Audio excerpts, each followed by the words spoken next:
Halo teman-teman, terima kasih masih bersama dalam channel ini dan berharap teman-teman semua dalam keadaan yang sehat.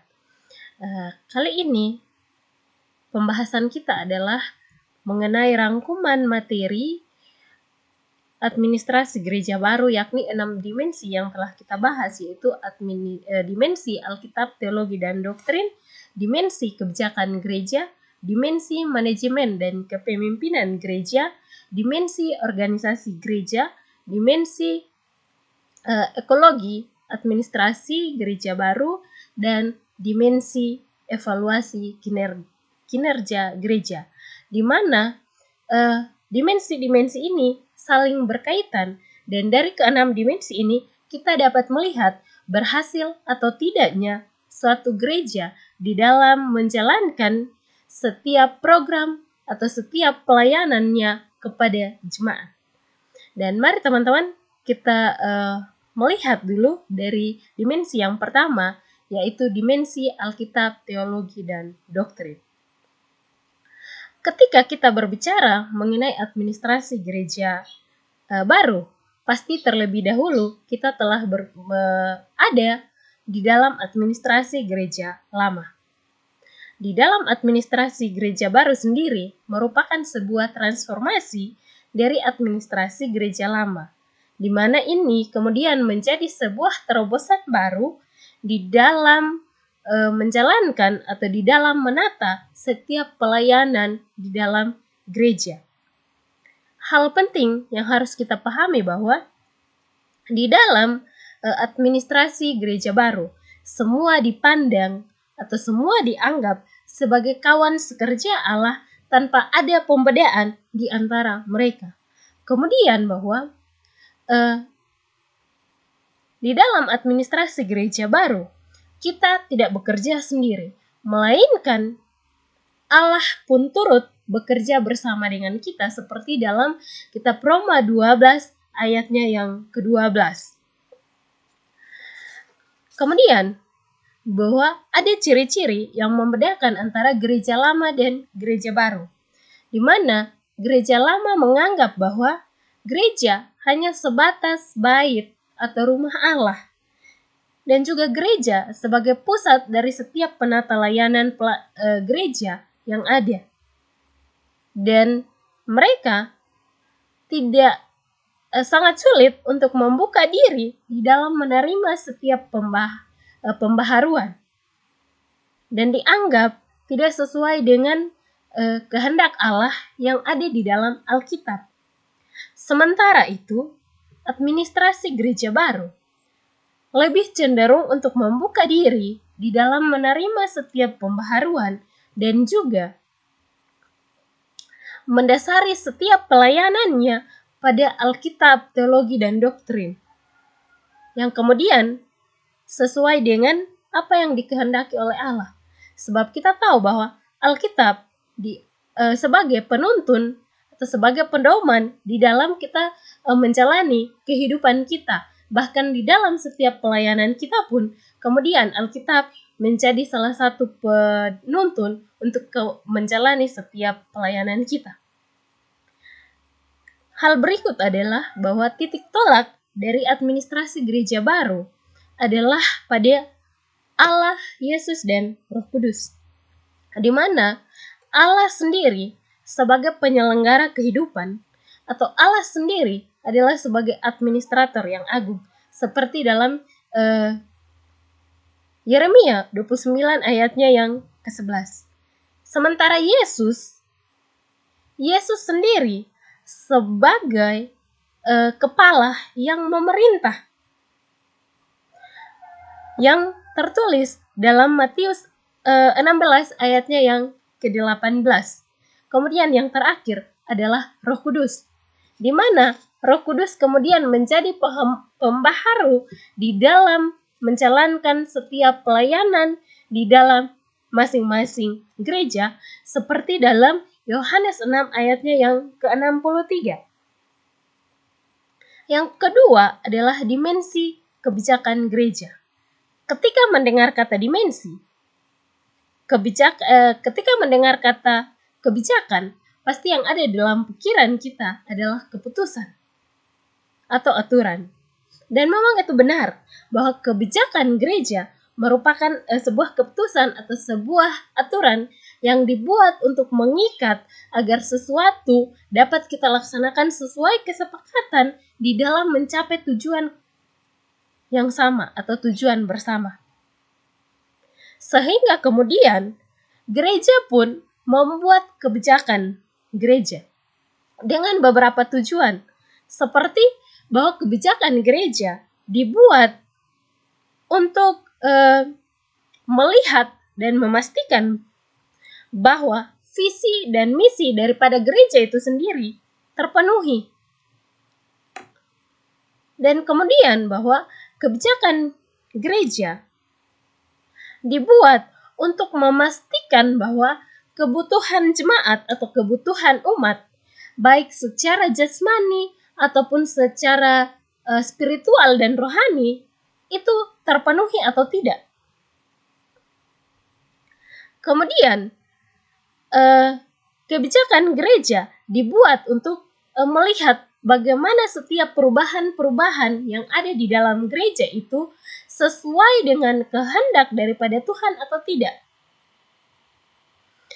Yang kemudian kebijakan gereja dibuat juga untuk menjadi sebuah support di dalam kehidupan, lingkungan kehidupan masyarakat, baik itu secara berkelompok, berbangsa, bernegara, atau bahkan sekalipun secara internasional. Gereja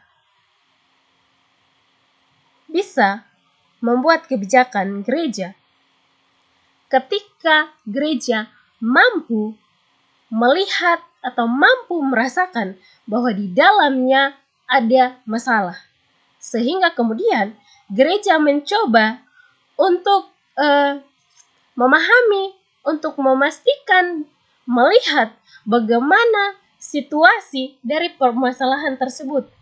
Kemudian akhirnya gereja bisa menemukan cara atau gereja bisa menemukan solusi di dalam menjalankan atau di dalam menyelesaikan permasalahan tersebut.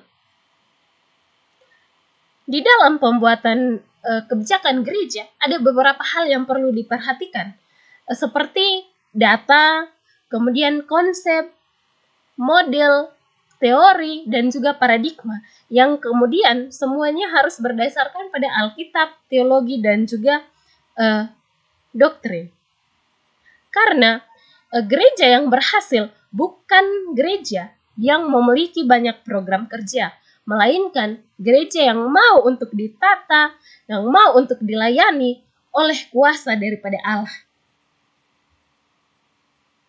Yang ketiga adalah dimensi manajemen dan kepemimpinan gereja.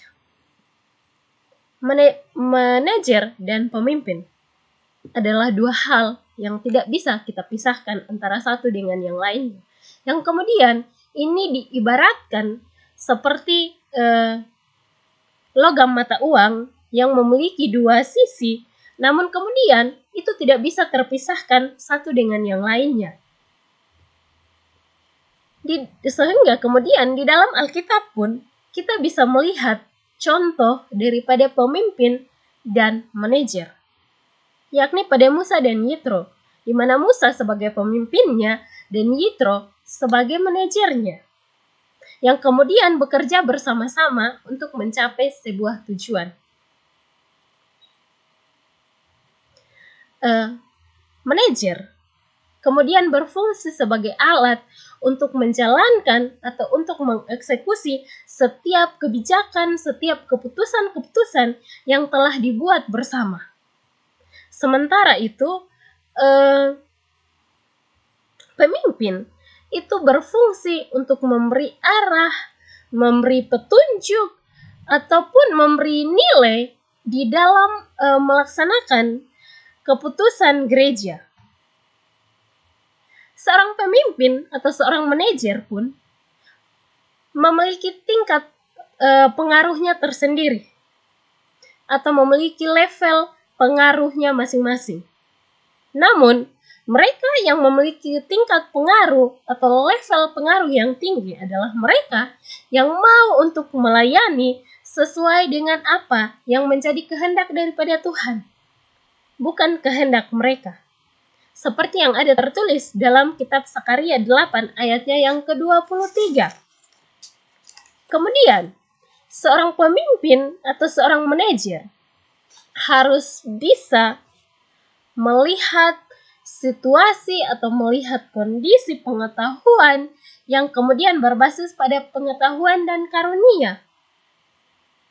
Ada 4 hal yang perlu kita perhatikan bersama, yaitu yang pertama bahwa mereka tidak tahu apa yang memang mereka tidak tahu, yang dimana ini berkaitan dengan kondisi yang sementara terjadi. Sementara yang kedua, bahwa mereka tahu apa yang tidak mereka ketahui, di mana ini berkaitan dengan tindakan yang mereka lakukan, dan kita bisa melihat daripada itu.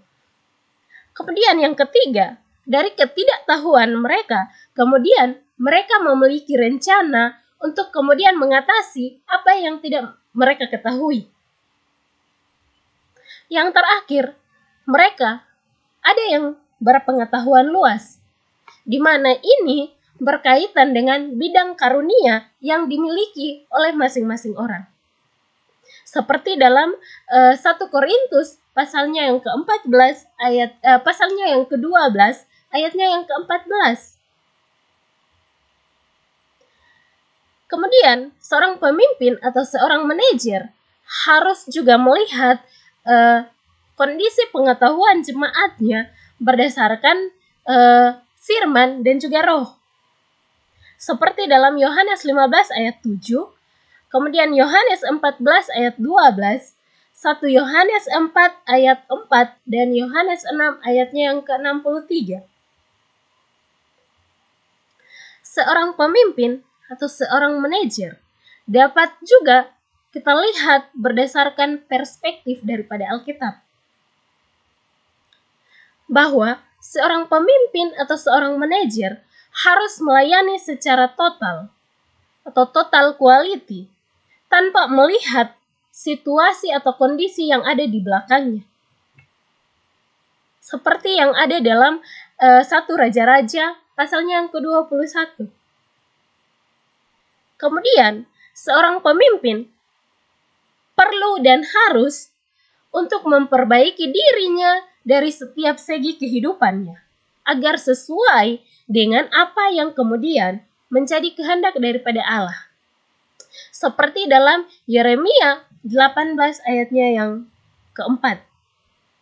Kemudian, seorang pemimpin harus juga bisa untuk memposisikan dirinya sebagai seorang hamba, seperti dalam Yesaya 50 ayatnya yang ke-4. Sehingga kemudian dari sinilah bisa terpancar pemimpin-pemimpin yang mau untuk melayani berdasarkan hikmat dan berdasarkan apa yang menjadi kehendak daripada Tuhan. Yang berikut adalah dimensi organisasi gereja. Organisasi merupakan kumpulan atau persekutuan dari beberapa orang atau dari beberapa individu yang mau untuk bekerja bersama-sama di dalam mencapai tujuan bersama. Sehingga kemudian ada 5 aspek yang perlu untuk diketahui dan perlu untuk diperhatikan di dalam dimensi organisasi gereja ini. Yaitu yang pertama bahwa aspek roh, di mana aspek ini sebagai yang paling utama di dalam menata pelayanan di dalam gereja. Kemudian yang kedua adalah pembagian kuasa. Bukan kekuasaan, artinya kuasa untuk melihat, mengayomi setiap orang yang berada di dalam organisasi tersebut, bukan untuk memerintah. Kemudian yang berikut, fungsi yang sistematis itu harus dipandang sebagai pemberian daripada Allah. Kemudian, adanya saling ketergantungan antara satu dengan yang lainnya. Artinya, tidak ada satu orang pun yang bisa bekerja sendiri-sendiri tanpa bantuan daripada orang lain. Seperti dalam 1 Korintus 12 ayatnya yang ke-21. Kemudian, adanya penetapan otoritas posisi dan otoritas fungsi yang melekat. Seperti 1 Korintus 12 ayatnya yang ke-28. Dan yang harus dipahami bahwa gereja adalah organisasi karunia, yakni di dalam pengorganisasian gereja, seorang pemimpin harus mau untuk melayani, harus mau untuk melayani sesuai dengan karunia yang telah ia peroleh, sesuai dengan karunia yang telah Allah beri kepadanya, seperti dalam 1 Petrus 4 ayatnya yang ke-10. Kemudian, di dalam organisasi gereja ada budaya organisasi, di mana budaya organisasi merupakan hasil dari suatu tindakan atau dari satu cara pandang individu atau kelompok-kelompok tertentu. Yang kemudian, budaya organisasi gereja merupakan perubahan pikiran atau ide yang kemudian terwujud di dalam setiap kerangka berpikir atau di dalam tindakan atau rasa teologi dan doktrin yang kemudian terwujud di dalam setiap tindakan dari jemaat-jemaat di dalam gereja tersebut. Di dalam organisasi gereja, ada begitu banyak tantangan yang pastinya akan dialami. Namun, tantangan-tantangan tersebut juga memerlukan cara untuk mengatasi itu. Dan caranya adalah dengan merombak pemahaman terhadap budaya yang lama dan budaya yang lama dan menggantikannya dengan budaya yang baru dengan 3 cara.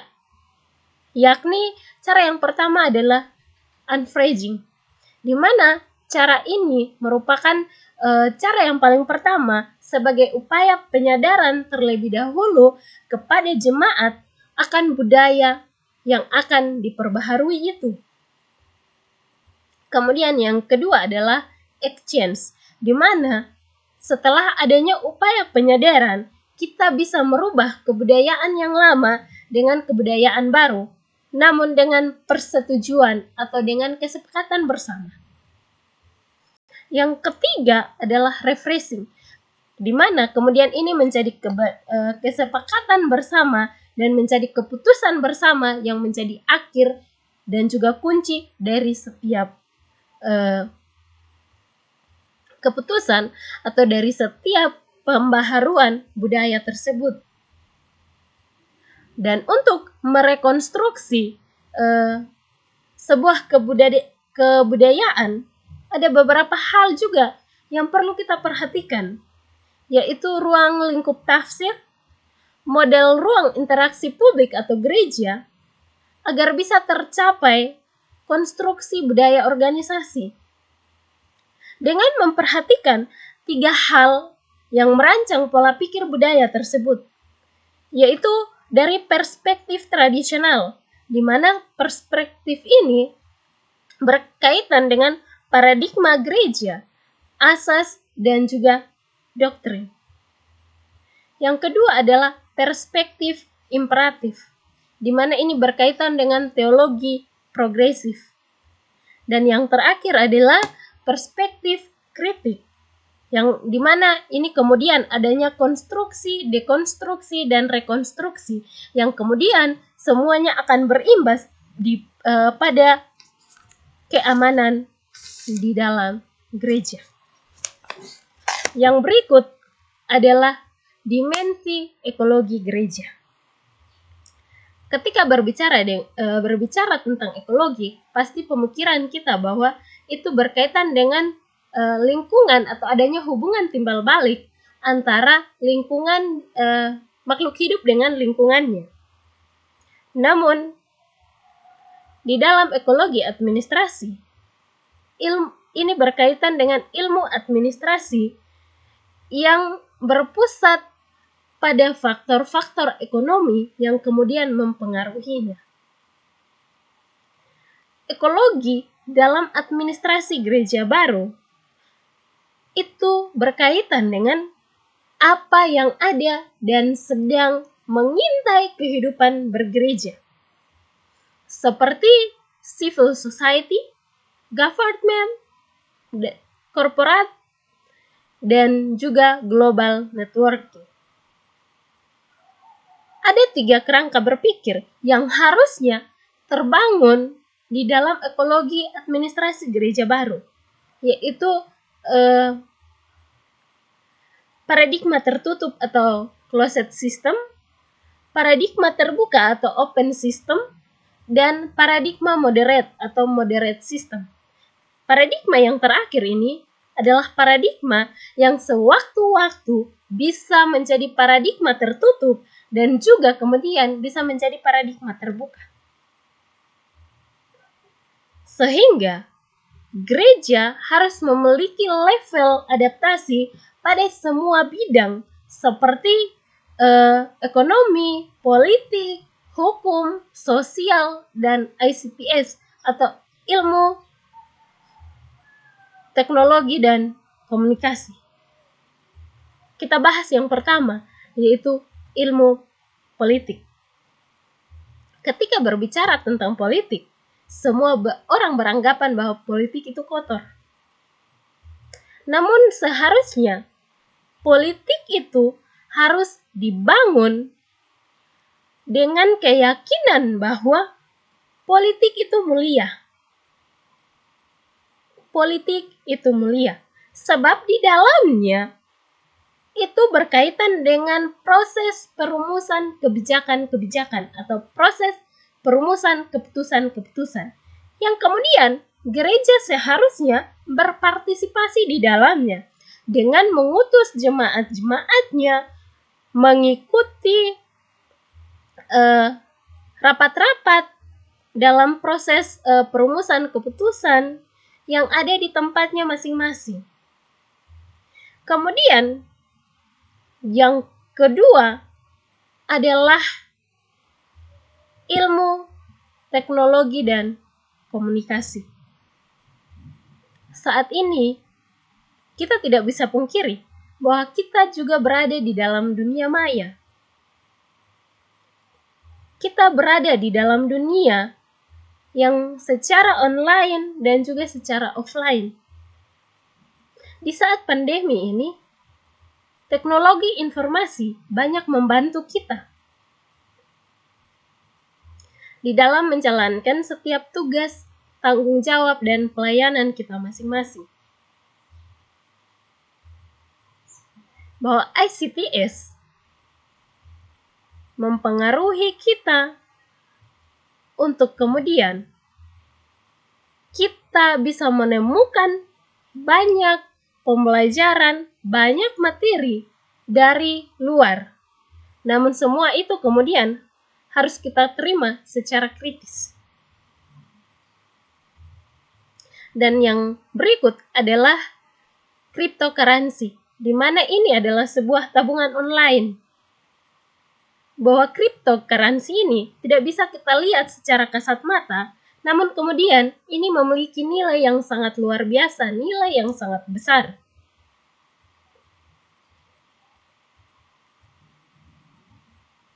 Cryptocurrency memiliki cara kerja yang berbeda dengan kartu-kartu debit kita yang kita pakai sehari-hari. Karena di dalam cryptocurrency atau di dalam tabungan ini, tabungan secara online ini, tidak ada pihak ketiga atau orang ketiga ataupun bank yang ikut campur di dalamnya. Artinya, hanya orang tersebut dengan atau yang biasa dikenal dengan istilah peer-to-peer. Peer-to-peer artinya hanya mereka saja yang ada di dalamnya tanpa adanya hubungan, tanpa adanya orang ketiga atau tanpa adanya bank yang turut hadir di dalamnya, turut ada di dalamnya. Yang terakhir adalah dimensi evaluasi kinerja kerja. Di mana di dalam evaluasi ini, evaluasi merupakan sebuah item atau hal penting yang bisa kita lakukan untuk melihat sejauh mana keberhasilan daripada sebuah gereja. Di dalam dimensi evaluasi kinerja gereja, kita bisa melihat program-program apa saja yang telah atau berhasil dilakukan oleh sebuah gereja. Prinsip dari kebijakan evaluasi kinerja adalah prinsip one to track, di mana prinsip ini berkaitan dengan Alkitab, doktrin teologi, doktrin filsafat, metode, dan teori. Yang kemudian Alkitab harus menjadi tolak ukur dalam mengevaluasi setiap kinerja di dalam gereja, agar kemudian karya Allah bisa nampak dari setiap kinerja, dari setiap pelayanan di dalam gereja.